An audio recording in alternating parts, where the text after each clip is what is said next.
Hey everybody, Ozark coming here. So as y'all might have heard, Brian Stelter, aka Bri, and I mean all kind of things, Mr. Potato Head, whatever the name is out there for him. Anyway, he has been let go officially from CNN. Now, um, you can say what you want about just desserts, everything. I mean, nope, the right didn't cancel him. These were the people on the left who didn't watch him, who his ratings plummeted, who let him go. The media, once they're done with them, they shoot them up and then they spit them out. And if you're wondering why, well, and keep in mind too, as far as just desserts and karma, whatever you want to call it, um, this is the guy who he actually called for Fox News to be taken off the air. Called for the big communications companies and everything. Well, so anyway, the big communications companies just took him off the air. Now, if you're wondering why, well, for one thing, take a look at the pattern. Um, he is still technically a straight white male. He's married, I believe, to a woman.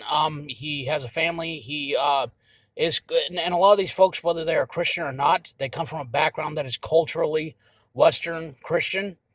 So just like Chris Cuomo, and again, well, leftist, liberal, doesn't matter, man. He is a straight white male. Therefore, he's gone. Take a look at what's happening in the lineup.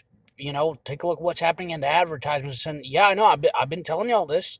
I've been saying this because, again, and I have shown the receipts on the show. I have shown you white racial identity development. I have been talking about intersectionality, cultural Marxism, critical theory, as opposed to designed to challenge and destroy Western culture, you know, as opposed to what they consider traditional theory. In other words, the entire history of the entire West, specifically the, European Christian West, culturally predominantly Christian West, which extends to, United States, Canada, Australia, etc. It is all geared toward the destruction of that.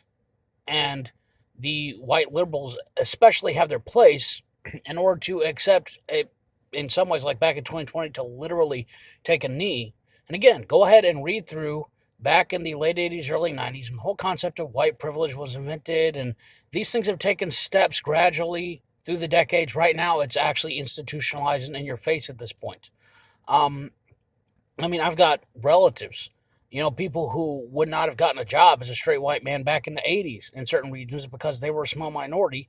And the only reason that they even got it was because they were a veteran. And then, because they were one of the few white males there, they got treated like absolute garbage. And I mean, yeah, this is not common. So, and then because of high crime rate, constantly getting jumped, robbed, etc., they had to move away from the cities where there was actually less economic opportunity, and they had to take whatever jobs they could, anything, in order to feed their families. I mean, this was commonplace. That's what it was like on the working class, on the blue collar level. Now, in order to be accepted as a good white liberal, you had to disintegrate your identity. I'm not kidding. I mean, that's what it said in the language. That's written right in there in white racial identity development. In law school, it was called critical race theory. That's kind of become the common name for it. Ties it to critical theory, and everybody, even the parents at the school board meetings, they want to call it everything except what it is. It's specifically anti-white. Now you can talk about. Now, if you're white and your kid's white and it's messed up towards your kid, well, of course you're going to focus on that aspect. For once in your life, you're actually noticing something is targeted at you based on your identity. Wow, go figure. Now, if you're Hispanic, if you're black, etc., if you think it's demeaning, claiming you're a victim, helpless, etc., overt bigotry of low expectations, yeah, there's absolutely relevance to that too. Go ahead, speak up about it. I expect anybody would. But again, the point of the self-loathing white liberal is they have traded their identity and kicked their own people and diss on their own people to be the good white liberal. You traded a white American identity and you're, part of Western civilization. You traded that in order to be one of the elite, one of the intellectual elite, because it's the same thing in academia. I mean, and now it's extended further down, especially into public schools. Millions of parents have taken their kids out of public schools now. Millions more. They'd love to. They can't afford it, so they're fighting the good fight with their local school boards and everything like that. But again, I mean, look at how Amazon spent $1 billion to do away with Lord of the Rings, to basically rewrite and do away with, Lord of the Rings, completely do away with his character. There was a Tolkien expert that said, no, no, look, this is a key part of European and specifically Western culture and mythos. This was sacred to Tolkien. He said he wanted it to be the mythos for the Western peoples because this was his own background. He's a professor of Anglo-Saxon studies, and they fired the expert on the set. And now they're diversifying, and they're making Galadriel a strong, independent woman wearing armor because apparently being feminine and powerful isn't in a feminine way isn't good enough, for feminism. So you have to destroy that image of the Western woman. And the elf, Elrond, well, they had to, and I promise all this makes sense. It's all tied together. Because this is media, this is entertainment, this is Hollywood. Elrond, the elf lord, I know, it sounds nerdy, but he was a powerful warrior figure, masculine, and they made him look like an effeminate, flowery little hobbit-looking thing sitting in a little flowery, feminine field staring off in the sky. Because, masculinity is supposed to be portrayed as toxic. Yes, all the aspects of intersectionality play into this.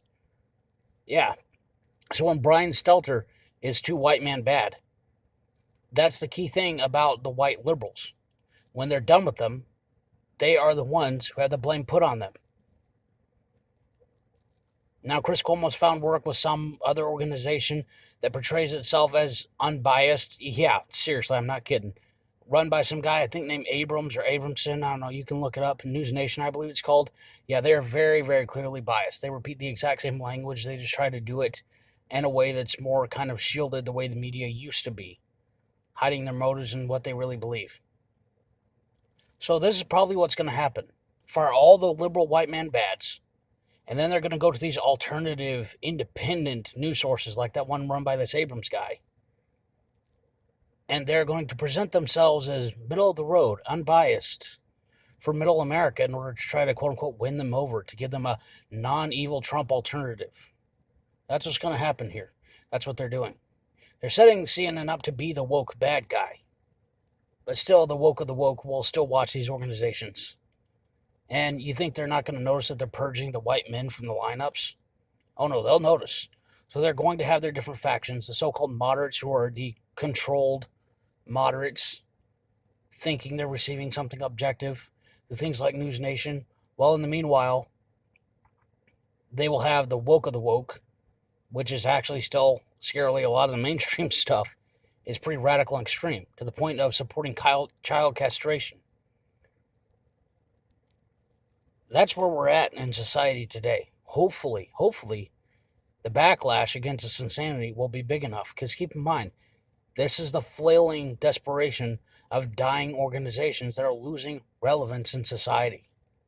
That looking into the future don't have relevance, so they have to seek absolute control over everything. Hopefully sanity, to some extent, will prevail. Because really, traditionalism is what saves the future and what moves forward out of chaotic times. Not this insanity, which is destroying itself. This is Ozark Gilman. Y'all have a good one.